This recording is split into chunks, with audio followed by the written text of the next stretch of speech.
आदरणीय आजचे आलेले पंडित राजवीरजी शास्त्री आज आपल्या इथे मिळालेले आहेत. गुरुकुलचे स्नातक आहेत. अतिशय त्यांची रसाळ वाणी आहे. त्यांच्या जिभेवर सरस्वती वास करते. अशा या महान विभूती आपल्याला आज इथं भेटलेल्या आहेत श्रावणी पर्वाच्या निमित्तानं. तर त्यांचं थोडंसं कार्यक्रमाला उशीर होत आहे, काही हरकत नाही, पण पूर्ण आणखी अर्धा पाऊण तास शाळेतल्या मुलांना आपण शिक्षकांना सांगू शांत बसायला वगैरे, कारण असं संधी पुन्हा मिळत नाही. तर मी पंडित राजवीरजी शास्त्री पुन्हा जास्ती काही न बोलता यांना सादर आर्य समाज नांदेड तर्फे विनंती करतो की त्यांची मधुर वाणी आम्ही ऐकण्यासाठी आतुर आहोत.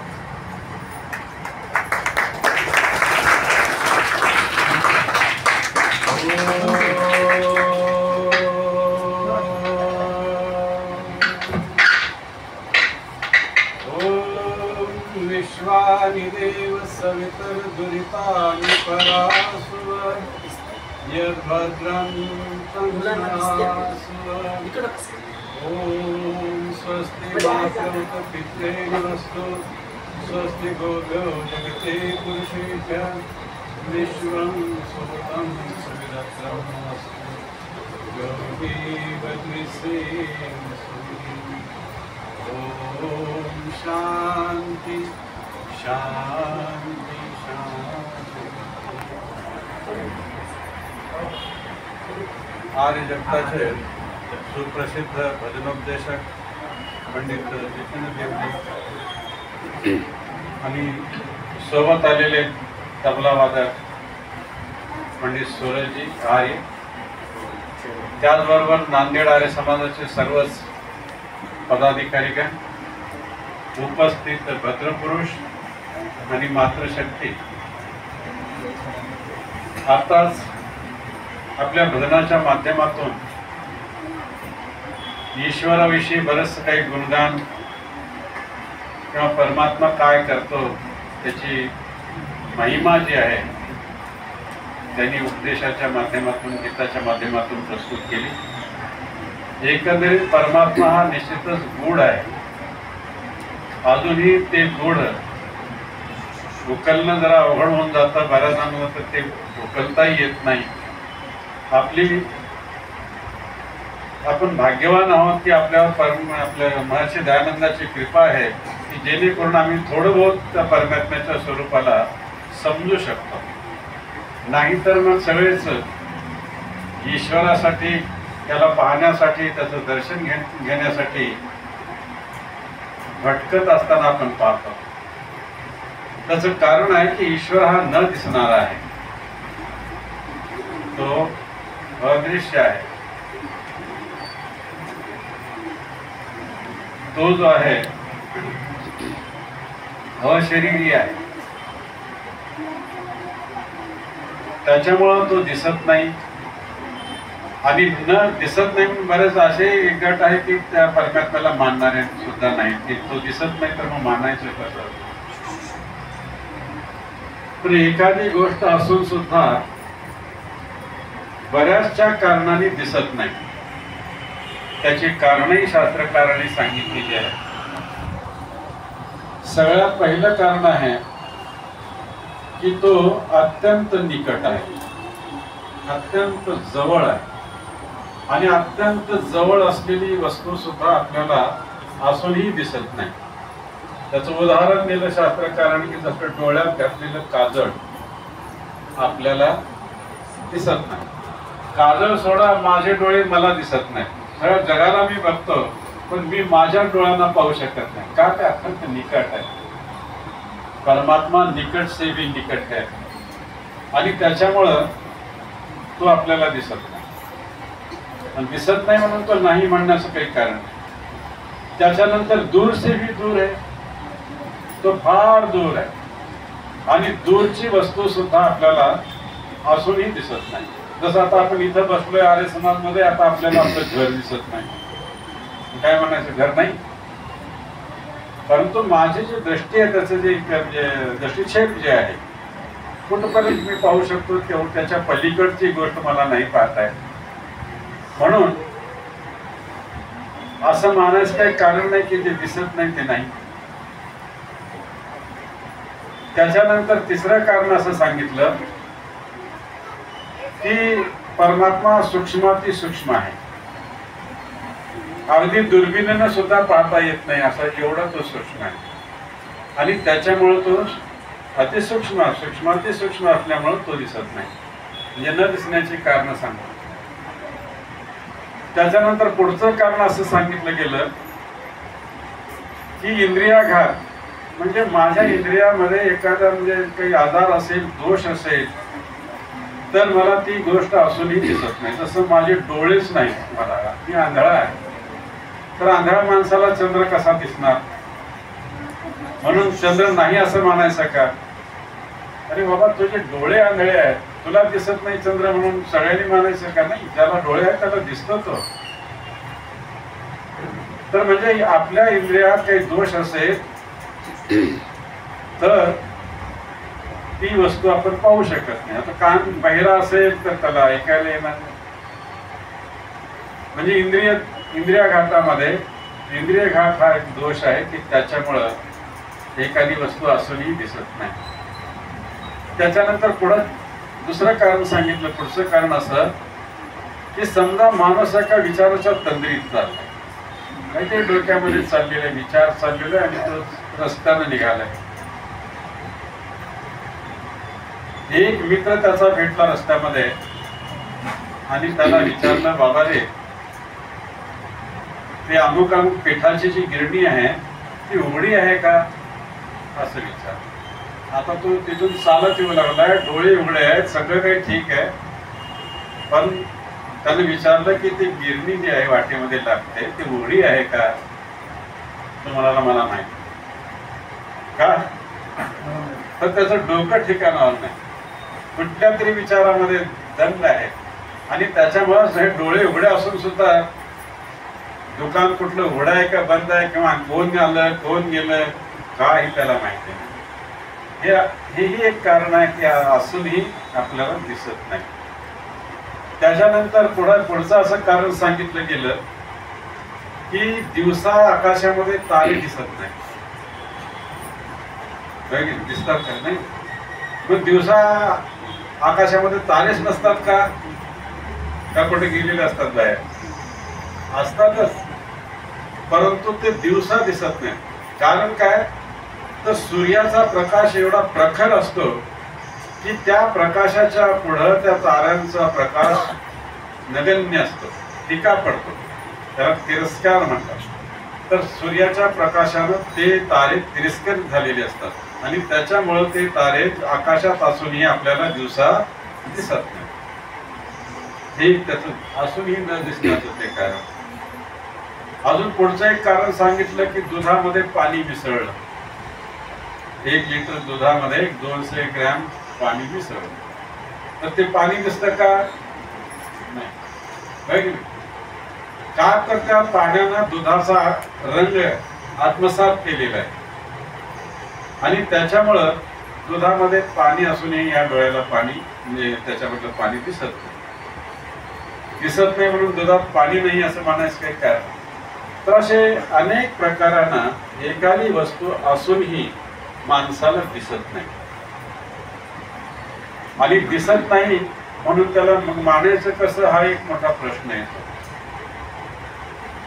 तर आपण ज्या वेळेला परमात्मा हा निराकार आहे, तो इंद्रियातीत आहे, ना डोळ्याला दिसणारा आहे, ना त्याला जिभेनं चाटता येतं, तो तिखट आहे की आंबट आहे गोड आहे कळत नाही, ना त्याला स्पर्श करता येतो, तो गरम आहे की थंड आहे हे काही जाणून घेता येत नाही, तो दुर्गंधित आहे की सुगंधित आहे त्याचा वासही घेता येत नाही. तो इंद्रियातीत असा तो परमात्मा आहे.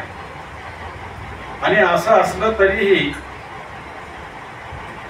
काही ऋषी सांगतात की तो प्रत्यक्ष आहे. कोणीतरी प्रत्यक्ष केल्याशिवाय मला नाही दिसला म्हणून काय झालं, पण कोणीतरी ज्याचं प्रत्यक्ष केले त्याच्यावर विश्वास ठेवावा लागतो. तर ऋषी असं सांगतात उपनिषद का की त्वमेव प्रत्यक्षम ब्रह्म वदिष्यामि, तो प्रत्यक्ष आहेस, फक्त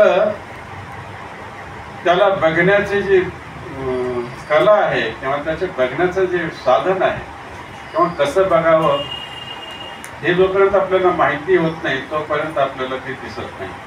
आता बघा, एकंदरीत एक सामान्य गोष्टी आहेत की बरेचसे पदार्थ आहेत, जड आहेत, आकारवाले आहेत, पण असं असलं तरी बऱ्याच वेळेला सगळ्याच गोष्टी ह्या डोळ्यांना दिसत नाहीत. भाजीमध्ये पडलेलं मीठ ह्या डोळ्याने दिसतं का? नाही दिसत. मग त्याला जिभेचा डोळा करावा लागतो, जिभेच्या डोळ्याने बघावं लागतं की जास्त झालं की कमी झालं. बाजारातून आपण तूप घेऊन येतो, कोणीतरी विचारतंय कसा आणला तू, कसा चांगला आहे का, गहू शुद्ध आहे का, मग एक दोन थेंब घेऊन हाताला लावतो आणि उठतो आणि मग सांगतो की तो शुद्ध आहे की भेसळ आहे की काय. म्हणजे ह्या डोळ्याला नाही दिसत, त्याला नाकाचा डोळा करावा. हे सुद्धा डोळेच आहेत. बघा म्हणतो ना, बघा शुद्ध आहे का, डोळ्यानं दिसतं का? तर नाही. म्हणजे बघणं सुद्धा फक्त डोळ्यानंच बघता येतं असं नाही, तर इतर इंद्रियानं सुद्धा ते बघता येतं. एखादं मूल बाजारातून बासरी घेऊन येतं आणि जोरजोरात ठोकतात, पण बासरी वाजवण्याचं त्याला ज्ञान नाही, त्याच्यामुळे त्याच्यातून कर्कश आवाज येत नाही, होय ना.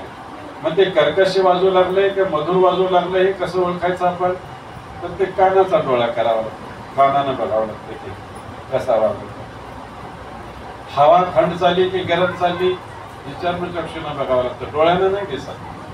म्हणजे एक तर्क असा दिला जातो की ज्या अर्थी प्रत्येक पदार्थाला पाहण्यासाठी वेगवेगळा डोळा लागतो, त्या अर्थी परमात्म्याला पाहण्यासाठी सुद्धा एक वेगळा डोळा असला पाहिजे.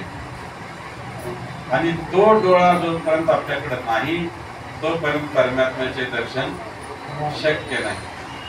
तर इथं कुठला डोळा आहे? तर श्रीकृष्ण महाराजांनी सांगितलं, मूढा नाम पश्यन्ति, मूढ लोक मला पाहू शकत नाहीत. श्रीकृष्ण महाराज म्हणतात, म्हणजे अज्ञानी लोक मला पाहू शकत नाहीत. मग कोण पाहतात? पश्यन्ति ज्ञानचक्षुष, ज्यांच्याकडं ज्ञानाचा डोळा आहे तेच मला पाहू शकतात, बाकी नाही. संतांनी सांगितलं त्याच्याच वेगळ्या पद्धतीनं, म्हणून जितका भोळा भाव तितका अज्ञानाचा स्वभाव, अज्ञाने तरी देवादिदेव पावी देव कैसा असा. तर परमात्मा भोळा नाही. म्हणजे आपण म्हणतो परमात्मा भोळा, मी भोळा, माझी भक्ती भोळी. भोळ्या भक्तानं केलेली भोळी भक्ती परमात्म्याला पावते, आणि असं म्हणून लोक ज्ञानी होण्याचा विचारच करत नाही.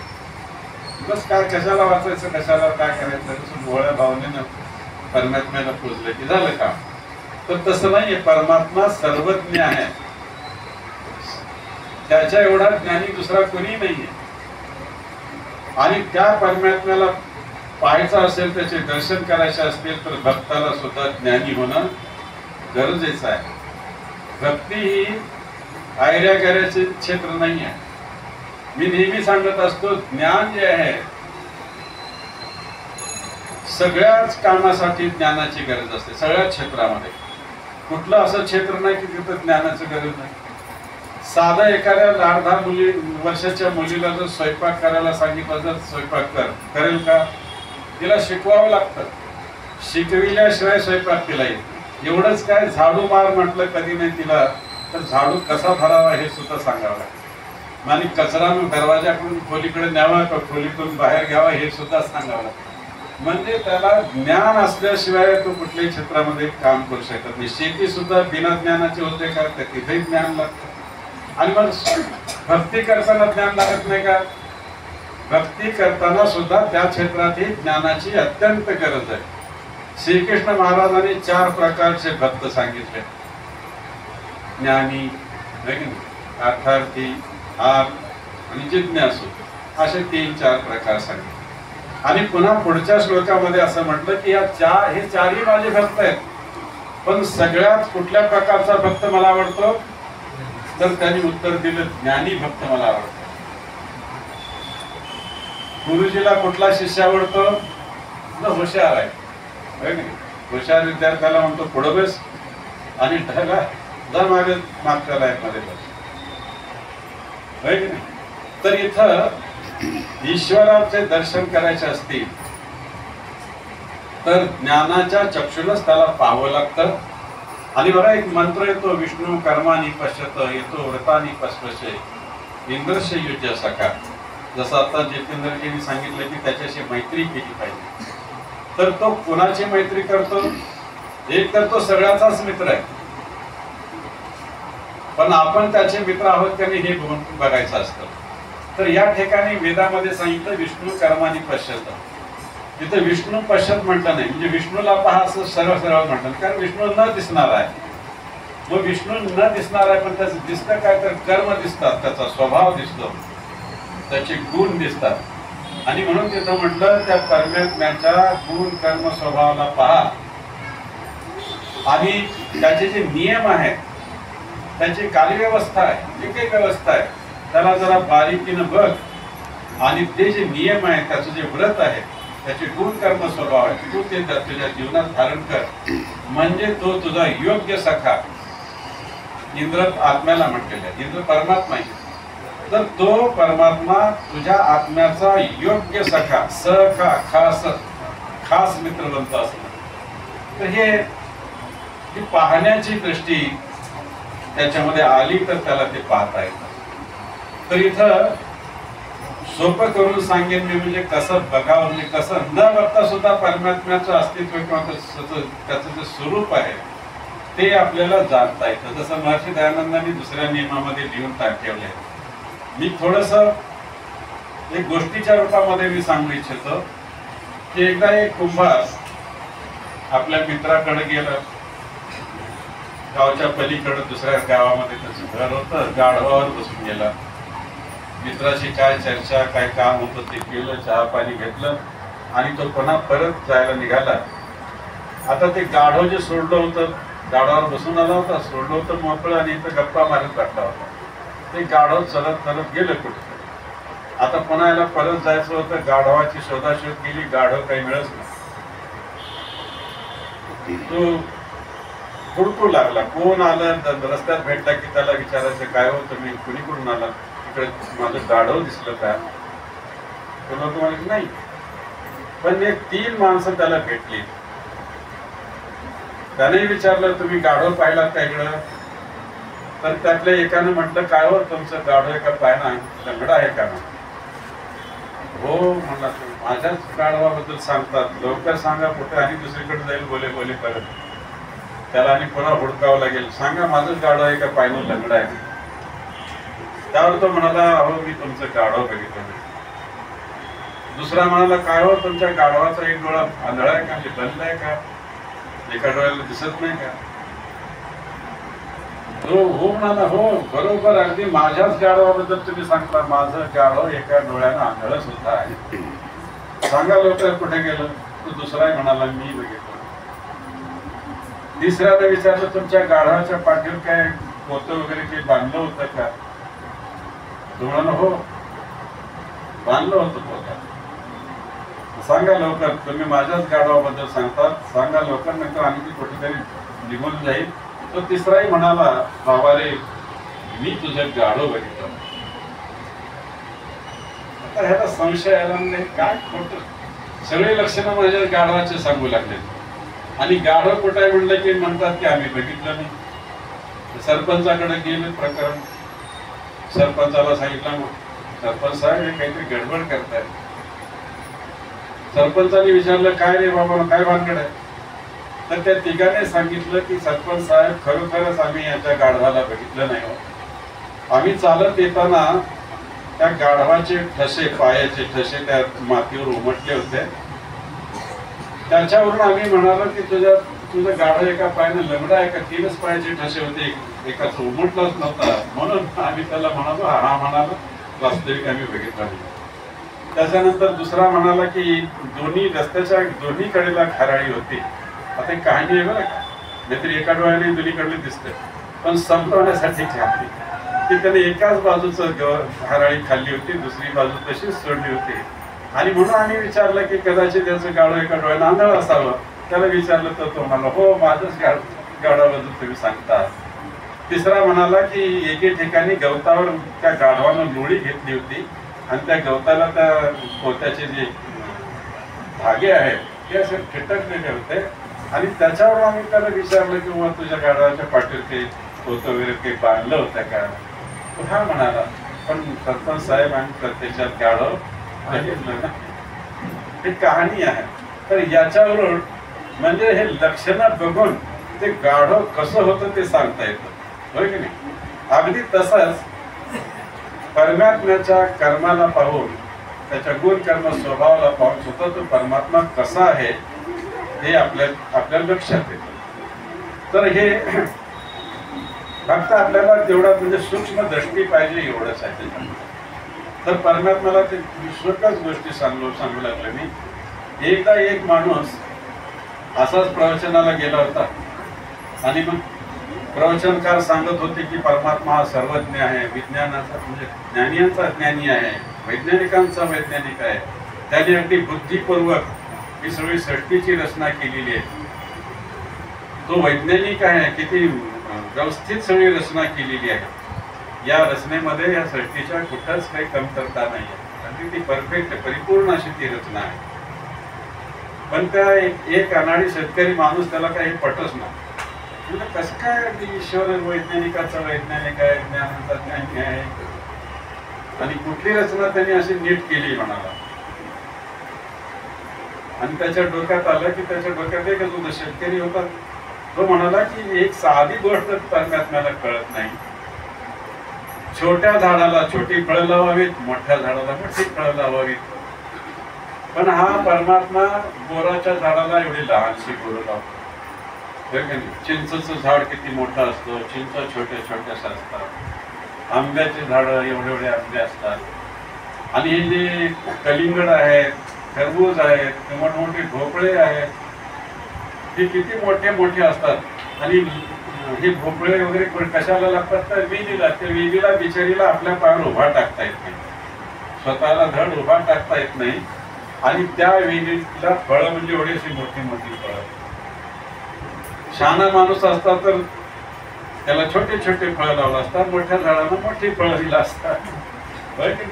हा विचार करत करत तो गेला शेतामध्ये. उन्हाळ्याचे दिवस, आंब्याची सुगी, थोडासा विसावा आंब्याच्या झाडाखाली. आणि एक झुळूक आली आणि त्यातला एक आंबा तुटला आणि थेट याच्या छातीवर येऊन पडला. आणि मग हडबडून म्हटला, अरे बापरे, हे परमात्मा तू खरंच वैज्ञानिक आहेस. माझ्यासारखं, माझ्या म्हणण्याप्रमाणे जर एवढा मोठा कलिंगडासारखा जर आंबा लागला असता तर माझं काही खरं झालं. एक सांगण्यात एक म्हणजे कहाणी पण बरंचसं काही सहज सोपं जाते म्हणून सांगितलं मी. तशी रचना फार बुद्धिपूर्वक आहे, त्याचे खूप काही विश्लेषण केलं जाऊ शकतं. तर सांगण्याचा उद्देश हा आहे की परमपिता परमात्म्याची जी त्याचं कर्म आहे. सृष्टी म्हणजे काय, कोण निर्माण केली तर परमात्म्याने केलेली आहे.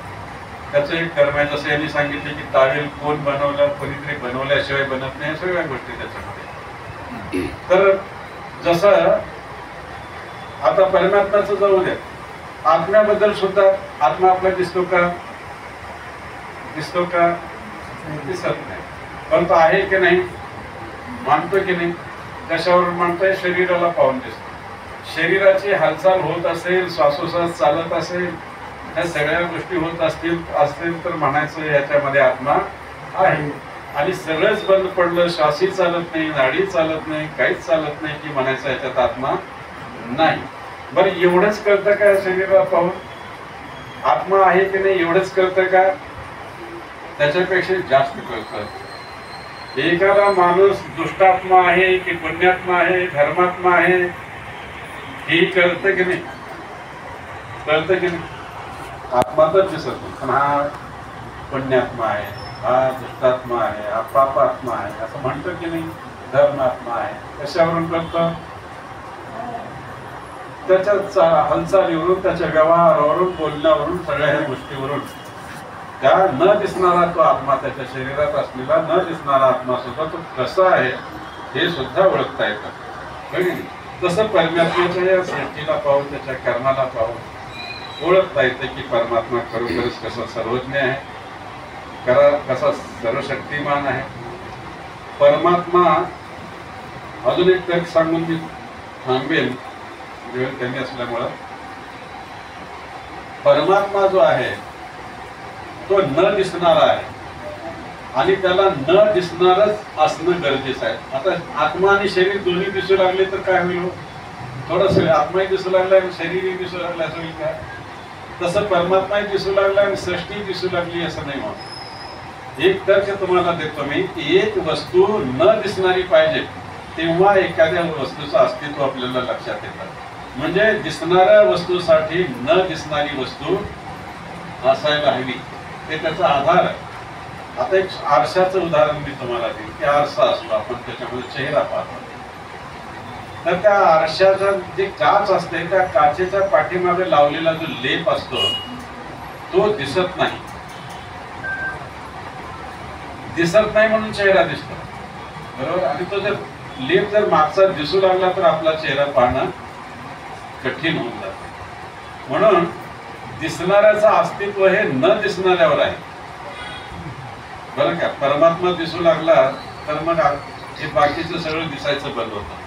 जसं सूर्याचा प्रकाश प्रखर आला, मी सांगितलं की चांदण्या दिसायच्या बंद होतात, है की नाही. मग हे सगळं दिसू शकत नाही, तेवढा एवढा प्रखर प्रकाशमान आहे.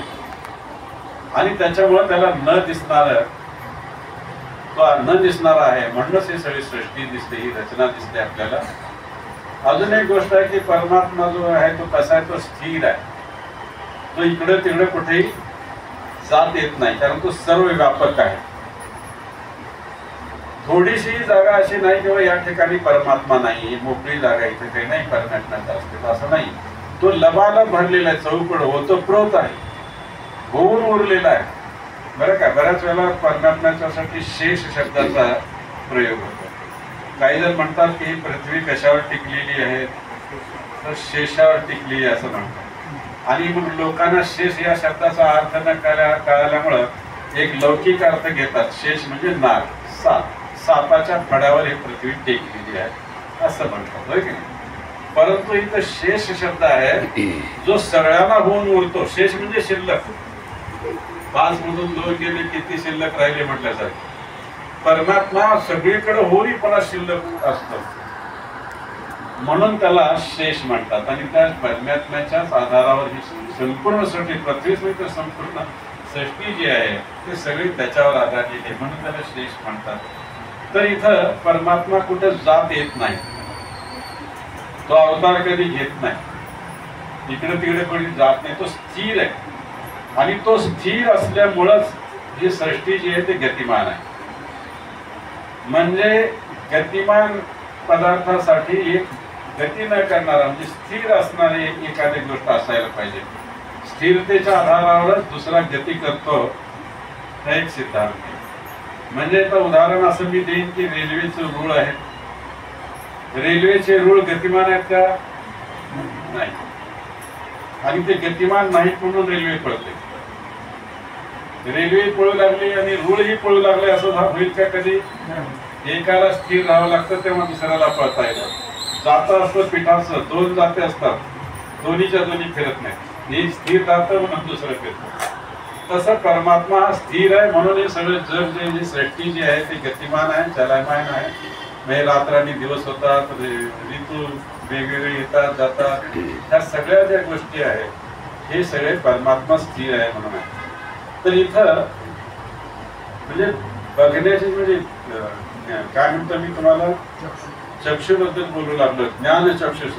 तर ह्या ज्ञाना अशा पद्धतीनं प्रत्येक गोष्टीला बघितलं की मग त्याचं अस्तित्व आपल्याला लक्षात येतात. आता महर्षी दयानंदांनी सत्याप्रकाश मध्ये पुन्हा काही गोष्टी दिल्या आहेत. ते म्हणतात की समजा आपण रात्री गाढ झोपून उठलो की उठल्यानंतर माणूस म्हणतो वा हा छान झोप लागली, आनंद आला.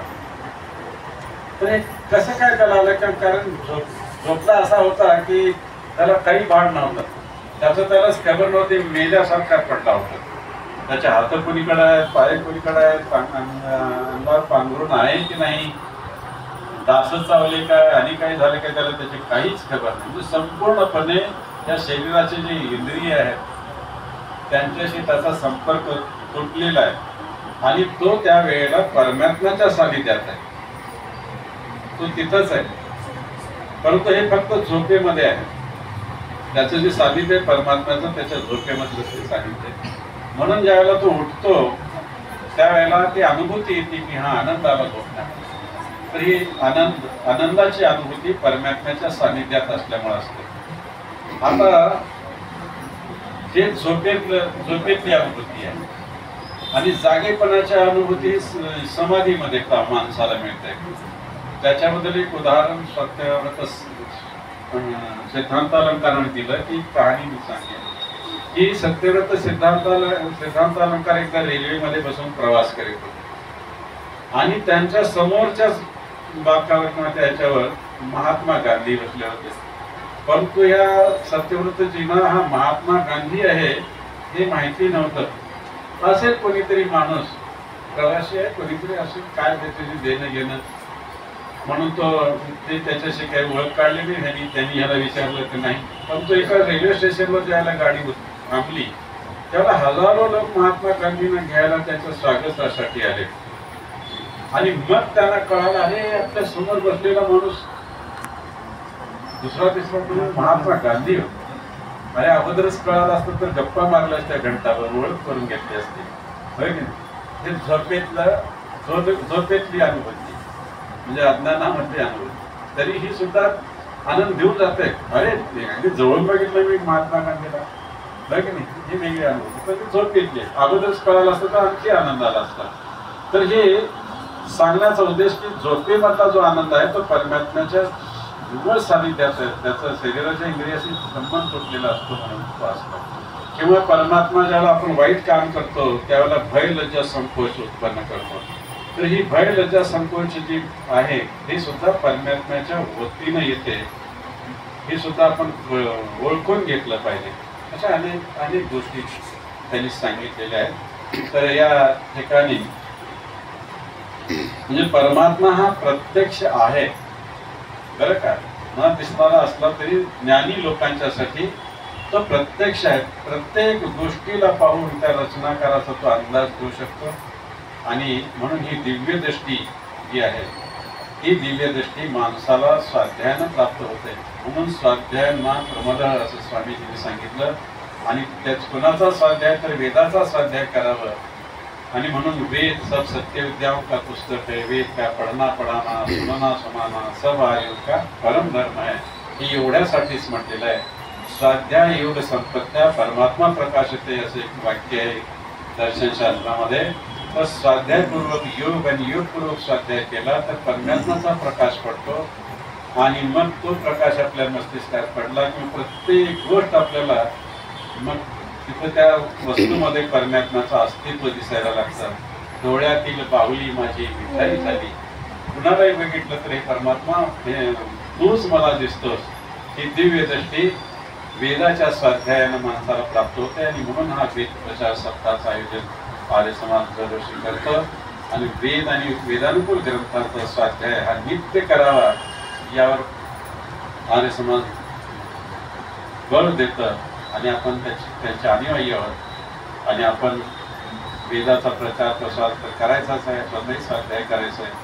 तरच मग आपण आपल्या जीवनामध्ये आपलं जीवन द्यायचं सार्थक करू शकतो आणि ती दिव्य दृष्टी आपण प्राप्त करू शकतो. किंवा आपल्याला जागोजागी प्रत्येक वस्तूमध्ये परमात्मा दिसायला लागतो. बस एवढीच या ठिकाणी चर्चा करून मी माझ्या विचारांना विराम देतो. धन्यवाद.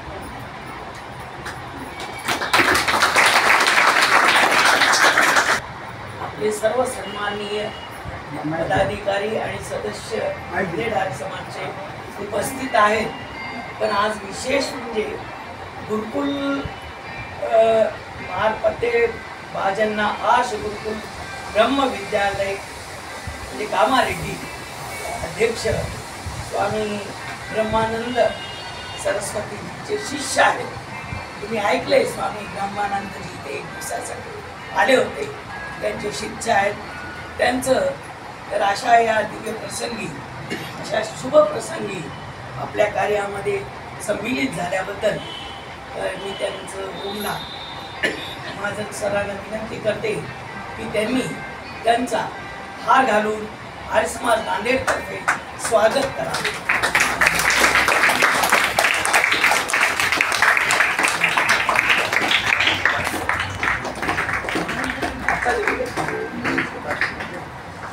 तर आता आपलं आजचा सकाळचा कार्यक्रम संपत आलाय. त्यांनी जे ब्रह्मानंद सरस्वती आपल्या इथं कार्यक्रम घ्या म्हणले होते ते 50 महिला जमवा आपण कार्यक्रम घेऊ. त्याची वारंवार इच्छा आहे. आपण म्हणलो श्रावणी होऊ द्या, थोडा पावसाळा झाल्यावर आपल्या गृहिणींना थोडंसं वेळ मिळतो, त्यांना आपण जमा करून देऊ. तर त्यांनी एका पुस्तकाबद्दल लिहिलं आहे, त्याबद्दल आपल्याला थोडंसं 5 मिनिटात माहिती सांगतील. ते आपण ऐकून घेऊ, त्याच्यावर विचार करू. तर त्यांचं मनन चिंतन आपण करू. त्यांचं उपदेशन बसा, तुम्ही बसा, तुम्ही बसा.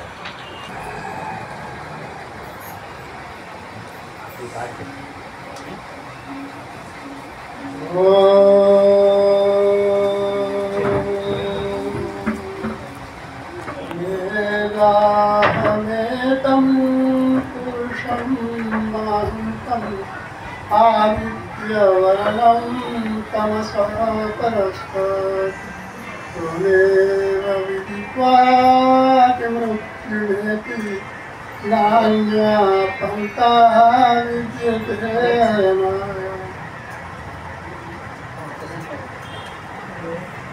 मैं तेलुगु राष्ट्र वाला है, मेरा मैं हिंदी में बात करके आपको समझाने के वास्ते कोशिश करता हूँ. जब एक बात में कुछ फर्क है तो क्षमा करना बोल के. कोई बात नहीं, चलिए.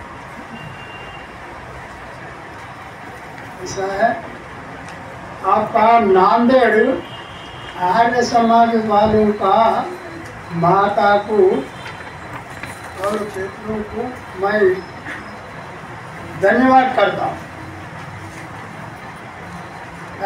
मैं कामारेड्डी जिला से आया हूँ. कामारेड्डी जिला में स्वामी ब्रह्मानंद सरस्वती बोल के एक ऋषि है. ये ऋषि 40 साल से कामारेड्डी जिला में गुरुकुल चला रहे. तो गुरुकुल में उन्हें क्या करते, पूरा वेद को पढ़ाते. तो बच्चों को पूरा वेद पढ़ाते, वेद ज्ञान को पढ़ाते. वेद ज्ञान में पढ़ा के उसको 40 साल से उसको 85 वर्ष उसका वयस आ रहा. अभी उन्हें 5 साल से एक दिव्य मानव निर्माण का एक पुस्तक लिखा है. पुस्तक में क्या लिखा है, वेद में दिव्य मानव निर्माण को कैसा करना बोलते पूरा वेद में ज्ञान है. दिव्य मानव निर्माण बोलते, दिव्य मानव बोले तो उत्तम मानव निर्माण. उत्तम मानव निर्माण को कैसा बनाना बोल के उसका ज्ञान में आ गए. आदमी का इच्छा से अच्छा घर बना रहे. तो प्रपंच में वो हवाई जहाज बना रहे, चंद्रमंडल को जाने का भी बना रहे, पूरा सृष्टि दुनिया का वस्तुओं को बना रहे. मगर वो आदमी को बनाने का भी एक विद्या है, जीव मानव निर्माण बोल के एक पुस्तक में ये पूरा लिख के दिए. ऐसा है स्त्री पुरुष कैसा रहना. ऐसा है श्री कृष्ण भगवान शादी होने के बाद 12 साल आश्रम में रह के वो आश्रम का विधान उन्हें सिखा के देखो संतान को प्रयत्न करें। वैसे स्त्री पुरुषों संतान उत्पन्न करने का योग्य आने के बाद उन्हें क्या करना, स्वयंवर विवाह करने का है। अपना पुराना वेद में है स्वयंवर विवाह बोले तो एक स्त्री एक पुरुषों उनका मन में कैसा है, क्या है, आपका गुणकर्म स्वभाव एक ही नमूना है, कैसा है, पूरा एक को एक अध्ययन करके उन्हें वो बड़े आदमी के पास उनका वाक उनका वाक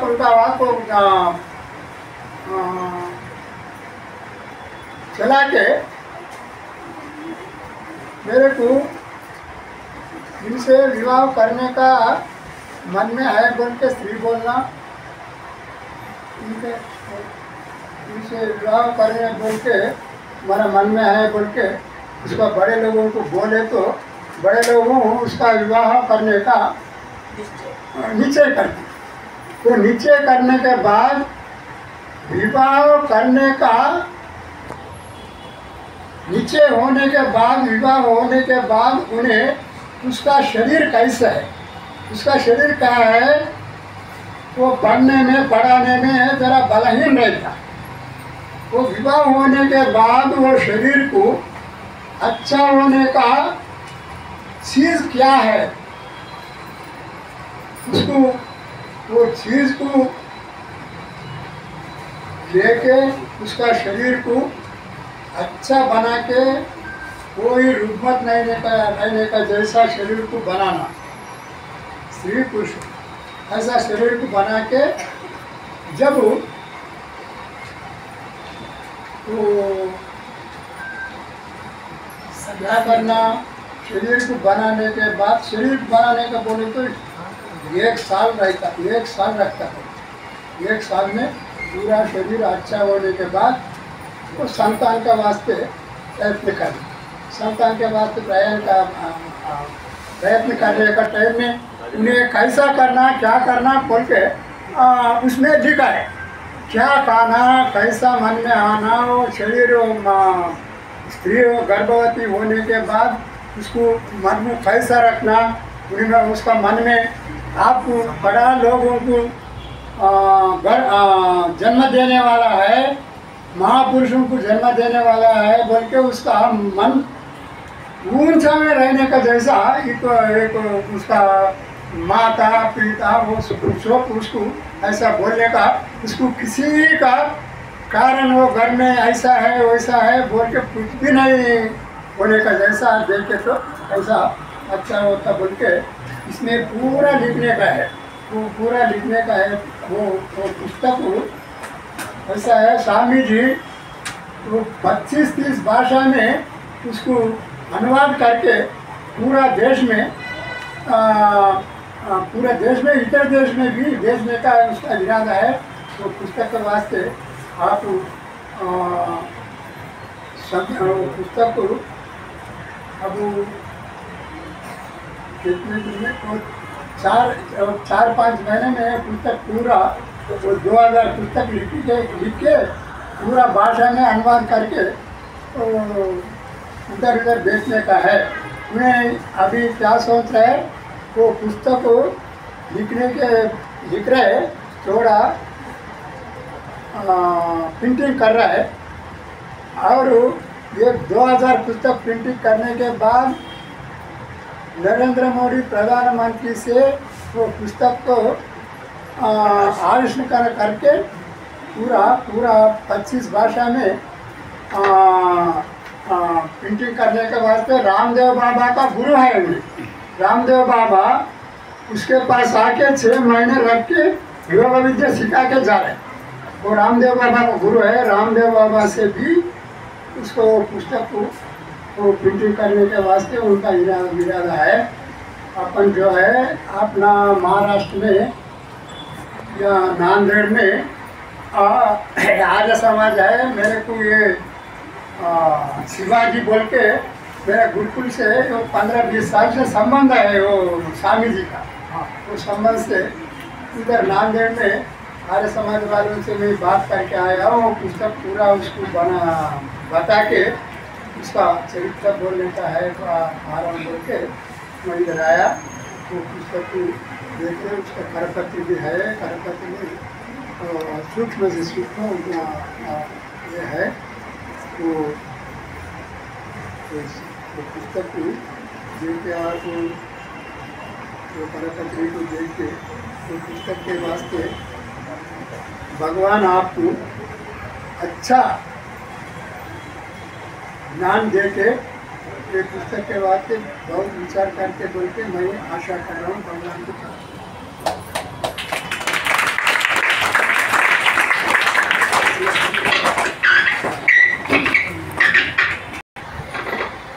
आदर्श आर्य सज्जनों और मातृशक्ति हमारे परम पूजनीय आचार्य जी राजवीर जी शास्त्री, जितेंद्र देव जी आर्य और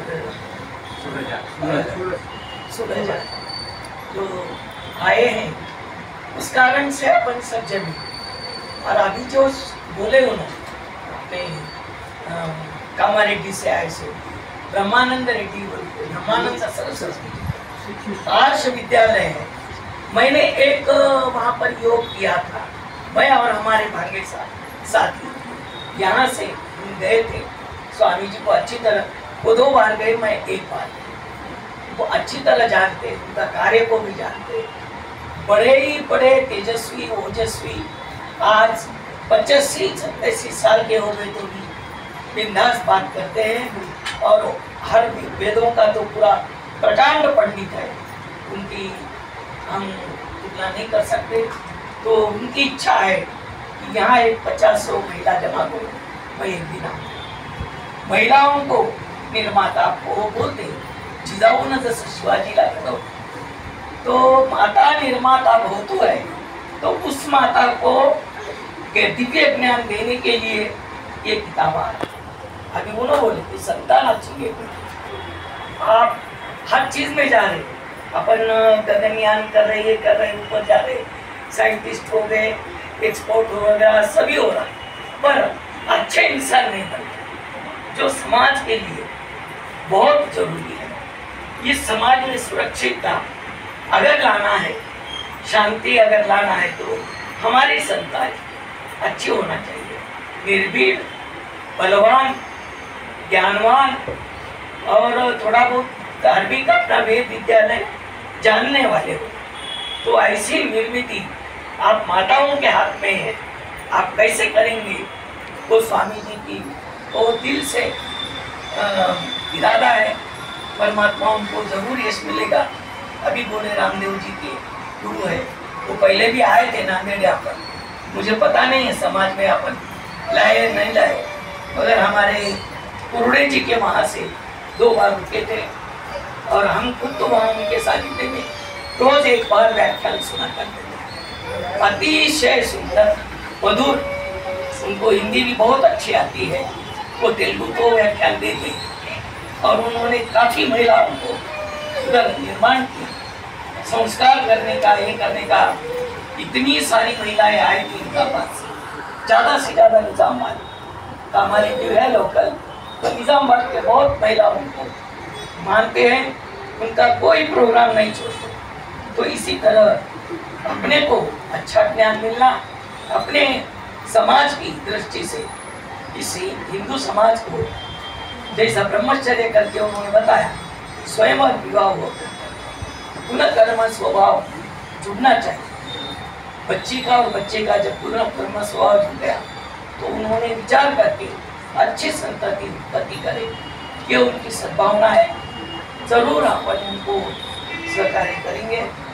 वैसे तो मैं आश्वासन भी की हूँ, अभी और जो भी लोग इच्छुक है, हमें ज़्यादा प्रोग्राम होगा जरूर रखें। इस समय में। और एक दूसरी सूचना आप सबसे, सभी सज्जनों से नम्र प्रार्थना है कि हमारे महाजन सर के वहाँ विद्वान के हैं और हम शाम में यहाँ रखना बोले थे, पर किसी कारणवश आने के लिए काफ़ी दूर है, इसमें से 75 तक के लोग उधर रहने वाले हैं। तो उनकी सुविधा के कारण उन्हीं के घर में शाम का प्रवचन 6 से 8 साढ़े 8 तक। तो आप सभी सज्जनों से प्रार्थना है, सायंकाल का प्रोग्राम कभी अपन हनुमान मंदिर में रखते थे, कभी इसके लिए जगह निश्चित न होने से हमने पॉम्पलेट में नहीं लिखा है। आपके सब लोगों के यानी आप सब लोगों को ज्ञात होना चाहिए कि शाम का प्रोग्राम कहाँ। तो आप सब लोग उधर आइए। अपन और उनके भी मित्र रहते हैं, आचार्य आर्य नरेश जी का कार्यक्रम भी वहाँ हमने लिया है। तो इसी प्रकार मैं सभी सज्जनों से प्रार्थना करती हूँ, आज जरूर सामने आप आइए। और दूसरी सूचना, हाँ, उनका पता है चैतन्य नगर साई बाबा मंदिर के सामने। नगर हमने बता दी, थोड़ा भाजी वाले बैठते अपन वहाँ नंदी से अगर आ रहे ये साइड में गए तो दूसरा मिलेगा। अपना फोन नंबर महाजन जी का है, अपने ओंकारेश्वरी को है, ओम कदम के पास है, उनको आप कांटेक्ट करवा देंगे, आपको पकड़ लेंगे। हमसे आपसे प्रार्थना है कि सायंकाल का प्रवचन हवन नहीं होगा, सायंकाल का प्रवचन होगा, भजन सुमधुर भजन सुनने को मिलेगा। और मराठी में आपको व्याख्यान ज़्यादा से ज़्यादा परमात्मा की अनुभूति होकर हम उस परमात्मा के कृपा पात्री बनेंगे, ऐसी मैं प्रार्थना करती हूँ। और कल सुबह आज जैसा शुरू हुआ 8:30 बजे करके अपन 12 बजे तक कार्यक्रम लेंगे, 11:30 बजे।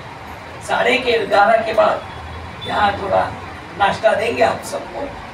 आप सबसे प्रार्थना है जितने लोग आ सकते हैं, आज छुट्टी नहीं रहने से कुछ लोग नहीं आए, कल ज़्यादा से ज़्यादा लोग इस समाज में समारोह का भी कार्यक्रम होगा दोपहर में 12 तक, क्या व्यवस्था होगी सब आप लोगों के लिए। हमारे बच्चे मंत्री जी तैयार है, व्यवस्था करते हैं, उनकी इच्छा है प्रोग्राम रखेंगे। बच्चे भी आ सकते हैं, कोई बात नहीं है, अध्यापक भी आ सकते हैं। कल का प्रोग्राम काफ़ी अच्छा रहेगा।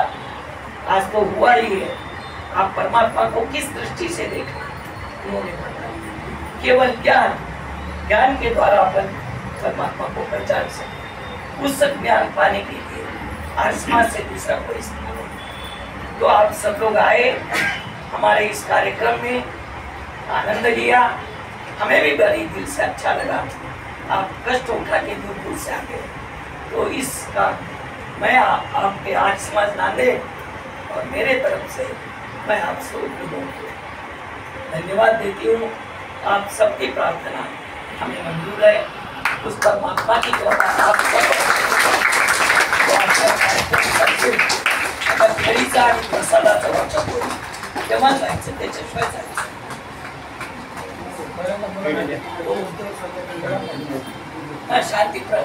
शांती पाठ झालं की केळी प्रसाद, केळी आणले, केळी आणले, शांती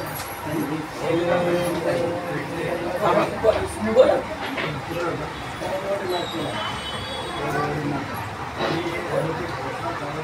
सर्वांना विनंती आहे, आज संध्याकाळी 6 ते 8 दरम्यान कृपया आमच्या घरी यावं। आज तेवढे आले सगळ्यांनी यावं आपल्यासोबत, विशेष करून युवा शक्तीनं घेऊन। आमचा विषय एवढा सुंदर आहे, राष्ट्रधर्म। राष्ट्रधर्म कोण निभावू शकतात, म्हणजे युवा शक्तीच निभावतात। आज आम्ही इथं बघतो हे सगळं आज एवढं सुंदर कार्यक्रम झाले, आमच्या युवा शक्तीमुळे झालेलं आहे। तर युवा शक्ती तुमच्याकडे जे कोणी असतील त्या सगळ्यांनाही घेऊन या। आता फार सुंदर कार्यक्रम होणार आहे, राष्ट्राचे भजन होणार आहे। तर फोन नंबर वगैरे पत्ता वगैरे ते घेऊन सुरावा सगळ्यांना मॅडमकडे आहे, मॅडमकडे आहे नंबर। चैतन्य नगर साईबाबा मंदिरपाशी आलं कधी आम्हाला फोन केला तरी तुम्हाला आम्ही बोलू. 5-6 घर आहेत. तर जास्तीत जास्त संख्येत आपल्या ज्ञानेश्वर मंडळामध्ये विनंती आहे, कोण पडते पण तुम्ही पण या आमच्याकडे असं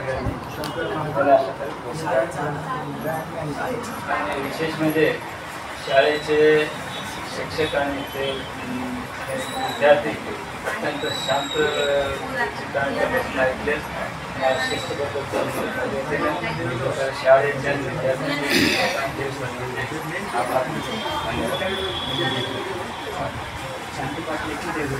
हा, शांतीपाठ करू द्या मग कार्यक्रमाचं.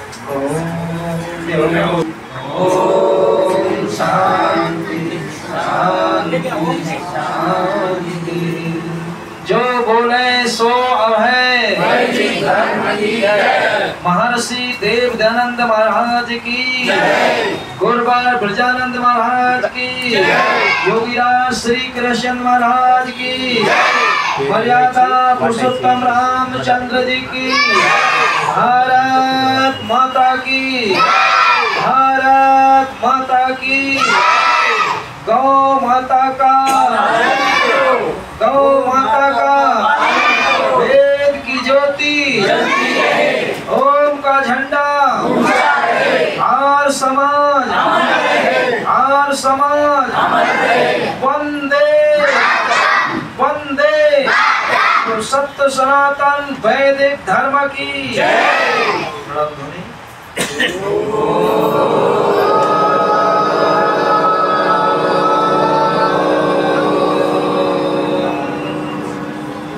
वैदिक अभिवादन सबको सादर नमस्ते जी।